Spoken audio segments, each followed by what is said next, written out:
Breaking news today, oil prices plummet to $30 per barrel. It's the lowest since December of 2003. Major bank RBS, the Royal Bank of Scotland, also says, hey, sell everything, get rid of it. 2016 could be a cataclysmic year. So the big question, obviously, is where are oil prices headed? And most importantly, what does it mean for you sitting at home and also for the great state of North Dakota? We're going to analyze that tonight. Good evening and welcome to 630 Point of View. I'm Chris Berg. Thanks so much for joining us. Now, people began to panic a bit today when they saw oil hit the $30 mark because some experts say, hey, the next bottom point to look for in oil, it's around $16 a barrel. Now, as oil has continued to plummet, what's kind of interesting, this is at least according to the North Dakota Department of Mineral Resources, is that the actual oil output in the state of North Dakota, essentially meaning how much oil is actually coming out of the ground each day, has been pretty steady even as the prices has plummeted around about 1 million barrels per day. That's the good news. Here's the bad news. The bad news is that our rig count, meaning the number of rigs that are actively pumping oil, is at 54. Might not mean a lot just as a number, but to give you some numbers to put this in perspective, 1 year ago today, the rig count in North Dakota, 156.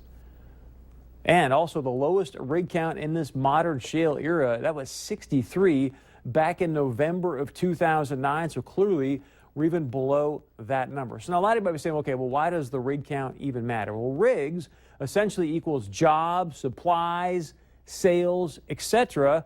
And just last week, North Dakota Tax Commissioner Ryan Rauschenberger reported that North Dakota has lost nearly $2 billion. Yes, that's with a B, $2 billion in taxable sales in just 1 year. Egg commodity prices are way down as well. And it was almost a month ago to the day that Moody's Analytics came out with a report saying North Dakota could be headed for a full-blown recession.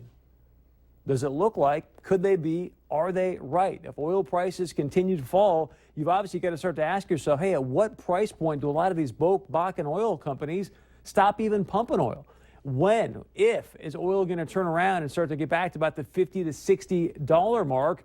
Because if you look at the supply cliff going across the world right now, which is really causing these prices to plummet, I don't see it turning around anytime soon. Now, obviously, I'm not an expert, so with us tonight to answer some of these questions and much, much more, Michael Falloon. He is an expert on the Bakken oil play. He works with SeekingAlpha.com, and here's kind of an interesting note. Over the last 2 years, he had on average a 70% return in his own personal trading accounts. Thank you so much for being back, man. I appreciate it. Yeah, thanks for having me. I think the big question, you hear about oil going down. That means obviously gas prices are going down, which is a good thing. Why should the average Joe and Jane at home even care if oil's at 30, 40, 50, 20, whatever?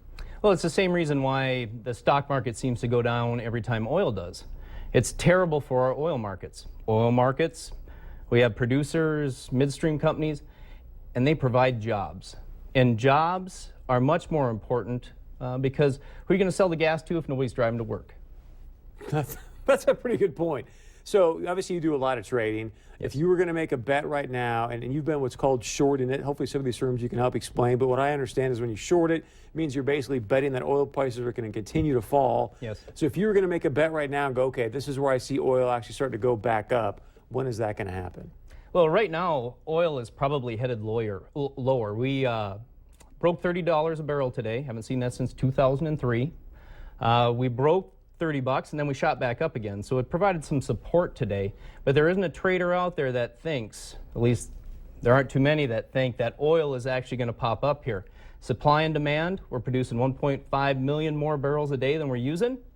That's even after an increase in demand from last year that was about 1.6 to 2 million barrels a day. That's how far we were offset last year. So looking at that supply-demand dynamic, what do we have to do to reach equilibrium? That's what we need, because otherwise we're just putting oil into storage. It's that much more to use later. We either need more demand, which, where is it going to come from? U.S. economy doing pretty good. China doesn't look so great. Europe, about the same thing. So where's that demand going to come from? It probably isn't. So then how do we even that out? You got to decrease supply. So where is that decrease in supply going to happen? It's going to happen in non-OPEC producers, most importantly, unconventional ones in the United States. And that's my question. So you didn't necessarily answer my question about when do you see it going back up. You were very clear in saying, hey, Chris, I do see this continuing to go down. My question to you is, we've all heard about the high cost of shale, the shale play. Let's talk Bakken specifically. I know you've done a lot of research out in that arena. At what price point is it, number one, is it heading this direction? And at what price point do a lot of these guys belly up and essentially go bankrupt or just stop pumping oil? Well, basically what I see is oil hitting 60 bucks sometimes in the fourth quarter of this year. Is it going to stay there? Probably not. There's going to be downward pressure at 60 bucks just because good producers are going to hedge their production at $60. So every time we get up to 60 bucks, a producer is going to want to lock in that price. They're going to lock it in, and that's going to cause it, or it's going to make it so oil can't break through there. What does that mean for the marginal producer, especially here in North Dakota? Because we've got a lot of producers that are far out west, Divide, Burke, down in Stark. They need more. So they're not going to be able to get the money that they need to actually make money going forward at 60. So then we start looking at things like defaults, bankruptcies. Fidel Geek came out today, or a couple days ago, and he's the director of Oppenheimer, and he said that 50% of all marginal producers in the United States will go out of business. And what are you seeing right now as far as the trends? Are you seeing the rig count clearly going down here, but does that mean because a lot of companies are just moving to Oklahoma and Texas, or are they just waiting for prices to go back up and they can start pumping again here in the Bakken? Yeah, the problem we have here in North Dakota is that we've got higher taxes than other states, we've got higher well costs, and it costs more for us to pump oil to refineries because they're further away. So basically what that means is that when you look at the three big plays in the United States, most production, there's one in North Dakota, there's two in Texas. Texas, much cheaper to produce. So bigger producers that are in North Dakota, they've been moving rigs down to Texas because they can make a go of it. What does that mean for North Dakota?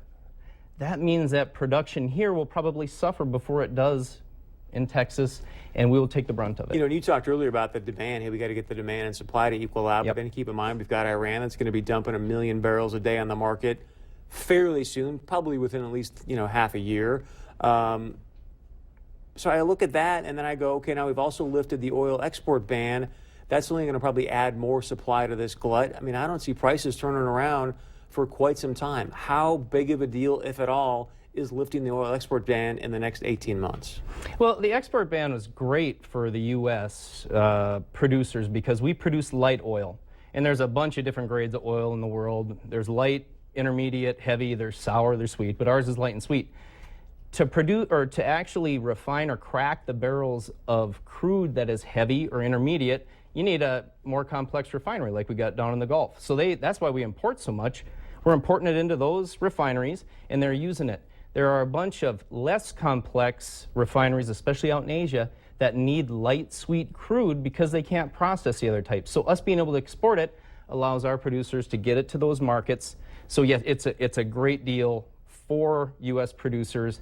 Problem is prices are so low right now, I don't think at this point in time it matters much. And are they going to buy from us? Are they going to buy from Saudi Arabia or Russia? I mean, those seem to be more of their allies than we are. But Michael Falloon, great job. We appreciate it. Again, you can find out more about Michael at seekingalpha.com. I'd love to know from you. Again, you look at ag commodity prices. You look at where oil is going with this supply glut. Is North Dakota headed for a recession? What does that mean for our next budget? And does it possibly, as we've all heard, on Thursday, Doug Burgum's going to make an announcement whether he's going to run for governor or North Dakota or not. Could these low prices actually possibly open a door for him to step in and pick up some votes and potentially be the next governor of North Dakota? I'd love to know your point of view on that. Coming up next, our Valley News Live D.C. Bureau Chief Jacqueline Policastro is going to join us to give you a quick preview about tonight's State of the Union address from President Barack Obama. These are the different ways you can join our conversation 24/7. Go to our Facebook page, email us, text us. Love to know your thoughts. We'll be right back.